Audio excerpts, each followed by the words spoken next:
Here are some more advanced hashtag tips for those of you who are already using hashtags but want to use them a little bit better. A lot of people like to hashtag load, which means that what they do is they just put tons and tons of hashtags into one tweet. The problem is this looks like spam. So you pretty much don't want to ever hashtag load a tweet. Really, you should have no more than 3 hashtags in one tweet, and 1 to 2 is best. You also want to make sure that the hashtags that you're using are relevant. For instance, a good hashtag is #sextoy. #sextoy will give you all sorts of hashtags that are related to sex toys. However, if you use the hashtag toy, which many people do, you will in fact not get a relevant audience at all. Instead, you will get primarily kids' toys.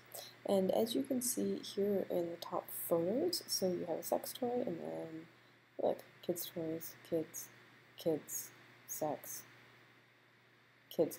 So you know what, it's best just to steer clear, because obviously hashtag toy is not your primary audience. One issue that people have is sometimes they like to do this. They'll do sex, hashtag toy, right? And yes, in this you're going to get some sex toy stuffs, but also like this one, although it happens to be in French, is about,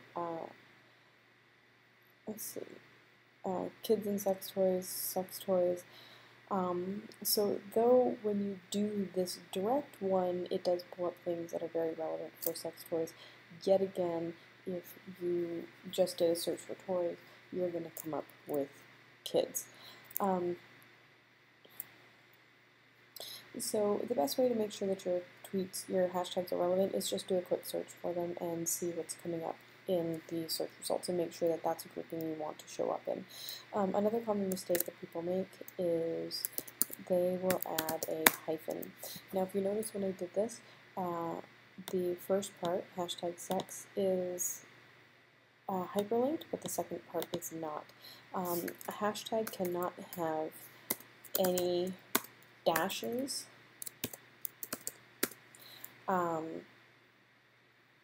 spaces, but it can have an underscore. However, doing a search, most people do not, in fact, use these hashtags that much. I mean, if you look at these, like some of this one's back down to March, this one's in February of last year, so clearly it is not actually a popular hashtag. So it is better to just put it together and don't worry about the space. The other good thing to do when writing in hashtags, instead of putting hashtags a bunch in the front of the tweet or in the back of the tweet, try to use your hashtags in your tweet and integrate it into the writing. It makes it feel a lot more natural and flowing, and you'll get better results. Here is an example of one.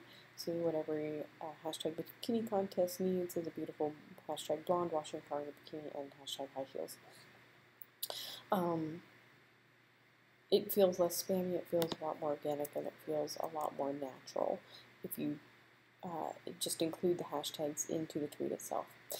This has been some Twitter tips from my girlfriend. Make sure to check out our YouTube channel for more tips and tricks.